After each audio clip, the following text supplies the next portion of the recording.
और अब फिर सेकंड इनिंग्स में तो बहुत बेहतर बैटिंग कंडीशंस थी, तो वहां पे फिर ऋषभ पंत ने सेंचुरी लगाई, शुभमन गिल की शानदार सेंचुरी, जिससे कि अब एक मॉन्यूमेंटल टास्क है बांग्लादेश के लिए। 600-650 दिनों बाद टेस्ट क्रिकेट में वापसी हो रही है और क्या कमाल की उसने सेंचुरी लगाई है यार। 109 रन की बारी, 4 छक्के, 10 चौके और क्या शानदार किस्म का अटैक किया बांग्लादेश पे। वही पुराना पंत बाल किस्म की क्रिकेट खेली है और बड़ी इमोशनल सेंचुरी थी यार। एक जो और अच्छी बात भारतीय बल्लेबाजों की ये है कि ज्यादा बल्लेबाज आउट ऑफ फॉर्म नहीं चलते हैं, चाहे जैसी मर्जी ऑपोजिशन हो जाए, जैसी मर्जी पिच हो जाए, कंडीशंस हो जाए, कहीं ना कहीं से इनको सितारा कोई ना कोई मिल जाता है। और सेकंड इनिंग्स में 2 सितारे, पहले इनिंग्स में 2 ऑलराउंडर सितारे थे, जडेजा और अश्विन का क्या टेस्ट मैच जा रहा है। 3 विकेट ली उन्होंने सेकंड इनिंग्स में, कंडीशन जो थी वो बैटिंग फ्रेंडली थी। बहुत क्लोज है इंडिया विक्ट्री के। 357 रन चाहिए और 6 विकेट्स अभी बाकी हैं। आई डोंट थिंक सो कि बांग्लादेश मतलब मैच में ऑफकोर्स मैथमेटिकली है किसी तरह से, बट रैशनल शायद मैच से बहुत दूर है। और कल कितने सेशन टिक पाएंगे बांग्लादेशी बल्लेबाज, ये बहुत खास होगी। लेकिन इंडिया के सामने जो ही बांग्लादेश की टीम आई है,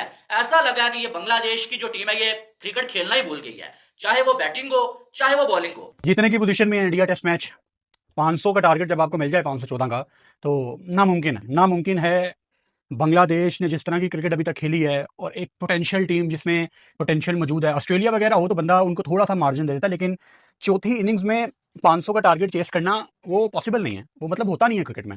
इंडिया की टीम जो है वो बांग्लादेश को पानी तक भी नहीं पीने देगी। आपको पता है पानी नहीं पीने देगी मतलब ये कि पूरे टेस्ट मैच में डोमिनेट करेगा इंडिया और बांग्लादेश के लिए मुश्किलात रहेंगी। और वही हुआ जब आज दिन स्टार्ट हुआ और शुभमन गिल ने और ऋषभ पंत ने जितनी इतनी ज़बरदस्त बैटिंग की है ना, और पंत ने जैसे कमबैक किया टेस्ट मैच में, वेरी सीरियस इंजरी के बाद, एक्सीडेंट के बाद, उससे पहले क्या अहमियत थी पंत की टेस्ट मैच में और कैसे टीमों को फेंटा देता था। और ये इसके रन्स करने बड़े ज़रूरी थे कि आने वाली सीरीज़ में दूसरी टीमों को बिल्कुल अंडर प्रेशर लाने के लिए वो उसने कर दी है। और मेरे ख्याल से कमाल बैटिंग क्लैरिटी नज़र आती है। तो आज का मैच बड़ा ही इंटरेस्टिंग रहा। जिस तरीके से आपने देखा ना, इंडियन हर प्लेयर अपना हाथ आजमा रहा है, हर प्लेयर परफॉर्म कर रहा है। आपने देखा ना कि विराट कोहली और रोहित शर्मा की परफॉर्मेंस नहीं है, तो क्या हुआ, पूरे 11 के 11 वो खेलने आए हैं। आपने देखा ना आज ऋषभ पंत और शुभमन गिल की मैं बात करना चाहूँगा। सबसे पहले ऋषभ से भी पहले शुभमन गिल, इतने टाइम के बाद उस बंदे के बैट से परफॉर्मेंस नहीं हो रही थी, रन नहीं उगल रहे थे। आज उस बंदे ने साबित कर दिया कि वाहिद वो क्यों अहमदाबाद के प्रिंस है। विराट कोहली की रिप्लेसमेंट क्यों देखा जा रहा है उस बंदे। सेकंड इनिंग्स में तो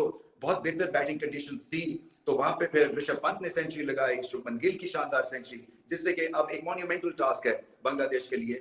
ऋषभ पंत की बैटिंग में खास बात ये थी कि जो पहली इनिंग्स में उन्होंने गलती की थी और फॉर्म को रिस्पेक्ट नहीं दी थी, दूसरी इनिंग्स में फॉर्म को रिस्पेक्ट दी और 100 लगाया। इसी तरह से शुभमन गिल जो है वो सीरीन अंदाज से, जिसको कहते हैं ना, जैसे रोहित शर्मा की बात करते हैं ना, रोल्स रॉयस की तरह खेलते हैं, ये भी कुछ इससे कम लगते नहीं है। बिल्कुल ऐसे लगता है क्रूज कंट्रोल पे शुभमन गिल बैटिंग करते हैं। एक जो और अच्छी बात भारतीय बल्लेबाजों की ये है कि ज्यादा बल्लेबाज आउट ऑफ फॉर्म नहीं चलते हैं, चाहे जैसी मर्जी ऑपोजिशन हो जाए, जैसी मर्जी पिच हो जाए, कंडीशंस हो जाए, कहीं ना कहीं से इनको सितारा कोई ना कोई मिल जाता है। और सेकंड इनिंग्स में 2 सितारे, पहले इनिंग्स में 2 ऑलराउंडर सितारे थे, जडेजा और अश्विन का क्या टेस्ट मैच जा रहा है। 3 विकेट ली उन्होंने सेकंड इनिंग्स में, कंडीशन जो थी वो बैटिंग फ्रेंडली थी। और भारत की जो ऑलराउंड स्ट्रेंथ है बॉलिंग में, वो इसी से आपको अंदाजा लगा लें कि अगर पहली इनिंग्स डोमिनेट की फास्ट बॉलर्स ने, क्योंकि अगेन स्विंग हो रहा था, सीम हो रहा था, तो दूसरी इनिंग्स में जब कंडीशंस माइल्ड हुई सीम बॉलर्स के लिए, तो स्पिनर्स जो हैं उन्होंने डोमिनेट किया। विराट कोहली, रोहित शर्मा नहीं चले तो क्या हुआ, शुभमन गिल तो है ना, ऋषभ पंत तो है ना, क्या कमाल की सेंचुरियां मारी है इन्होंने यार। वो शुभमन गिल जिसका बल्ला थोड़ा सा खामोश था, परफॉर्मेंसेस नहीं आ रही थी। मैंने आपको पिछली वीडियो में भी बोला था ये टेस्ट मैच तो इंडिया आराम से जीत जाएगा, बट देखना ये पड़ेगा कि शुभमन गिल, ऋषभ पंत और केएल राहुल क्या करते हैं। और उन तीनों ने क्या कमाल की बारियां खेली यार। ऋषभ पंत की मैं सबसे पहले बात करूंगा यार। 600-650 दिनों बाद टेस्ट क्रिकेट में वापसी हो रही है और क्या कमाल की उसने सेंचुरी लगाई है यार। 109 रन की बारी, 4 छक्के, 10 चौके और क्या शानदार किस्म का अटैक किया बांग्लादेश पे। वही पुराना पंत बाल किस्म की क्रिकेट खेली है और बड़ी इमोशनल सेंचुरी थी यार। जब आप पंत को देखते हो, उसकी जर्नी, जिस तरह से एक्सीडेंट से वापस आना, क्रिकेट में कमबैक करना, लोगों ने कहा था नहीं कमबैक कर सकेगा, बट उसने क्रिकेट में कमबैक किया और कमबैक करने के बाद नए और पुराने ऋषभ पंत में कोई फर्क नहीं नजर आ रहा। वही फियरलेस ऋषभ पंत, वही इंपैक्टफुल बारियां खेलने वाला ऋषभ पंत, वही निकल के छक्के मारने वाला ऋषभ पंत, वही आड़ी टेरी छाटे मारने वाला ऋषभ पंत, वही सेल्फलेस होके खेलने वाला ऋषभ पंत। भाई इंडिया की टेस्ट की बैटिंग में अगर किसी ने डायरेक्शन चेंज किया ना तो वो ऋषभ पंत है भाई। इस बंदे ने आके इंडिया की टेस्ट की बैटिंग में जान डाली है कि भाई अगली टीम पे चढ़ के खेलो, अगली टीम पे अटैक करके खेलो। ये पंत बाल इसने स्टार्ट किया है, वो बेस बाल तो सारा बाकी फेक है भाई, असल पंत बाल इसने स्टार्ट की और बड़ा मजा आया यार। बहुत मैंने एंजॉय किया यार। मुझे लगा नहीं भाई थोड़ा ढीला हो जाएगा, एकदम सेंचुरी कैसे मार सकता है ये वो, बट इस लड़के ने कहा नहीं भाई मेरे अंदर पोटेंशियल है, मेरे अंदर दम है और मैं करके दिखाऊंगा, और उसने भाई करके दिखाया। और ऑन द अदर हैंड आप साथ उसको भी देख लो यार, इस लड़के को, शुभमन गिल को। शुभमन गिल की फॉर्म नहीं थी, आप देख रहे हो पिछले कुछ अरसे से छोटे मोटे रन तो आ रहे थे बट उतने बड़े रन नहीं आ रहे थे। और फिर उसने आज बारी खेली यार, 119 रन की क्या बारी खेली है उसने यार, उसी तरह छक्के, उसी तरह चौके,